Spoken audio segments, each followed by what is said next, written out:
એક સમયની વાત છે, એક ગામમાં ભૂતિયા હવેલી હતી. એ હવેલી ગામના આખા વિસ્તારમાં ભય અને રહસ્યનું કેન્દ્ર હતી.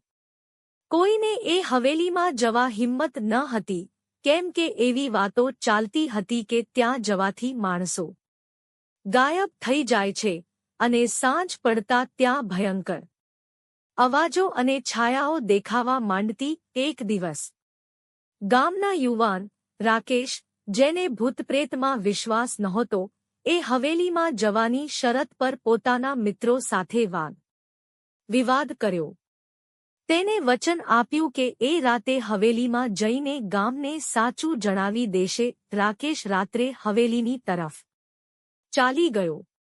હવેલી જૂની અને તૂટી પડી હતી. દરવાજા ખખડાતા અને ઝાડીઓ વચ્ચે હવેલીને જોયા સિવાય ત્યાં નીરવ શાંતિ હતી. રાકેશે હિંમત કરીને દરવાજો ખોલ્યો અને અંદર દાખલ થયો. અંદર પ્રવેશતા જ હવેલીમાં એક વિલક્ષણ ઠંડી લાગવા માંડી. ભીંસો પર જૂના ચિત્રો હતા અને જ્યાં સુધી નજર જતી હતી ત્યાં ધૂળ અને કાલો અંધકાર હતો.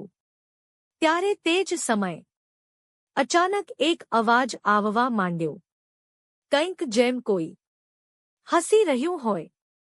રાકેશની હિંમત ધીમે ધીમે તૂટવા લાગી.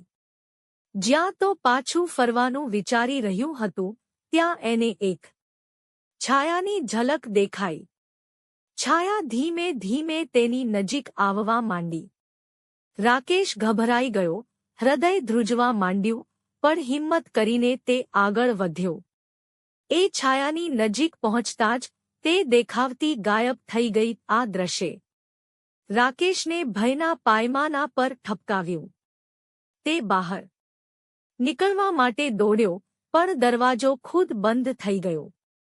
તે બહાર જવા માટે બારંડી તરફ ભાગતો હતો, ત્યારે એક ભયાનક ચહેરો તેના સામે દેખાયો. આ ચહેરો કોઈ મનુષ્યનો નહોતો, તે એક પ્રાચીન જીવાત જેવું લાગેતું હતું. અંતે રાકેશ બેહોશ થઈ ગયો. સવારે તેની શોધમાં આવેલ ગામવાળાઓને તે હવેલીની બારંડીમાં બેહોશ હાલતમાં મળી આવ્યો. તે પછી રાકેશ ક્યારે એ હવેલી વિશે બોલ્યો નહીં.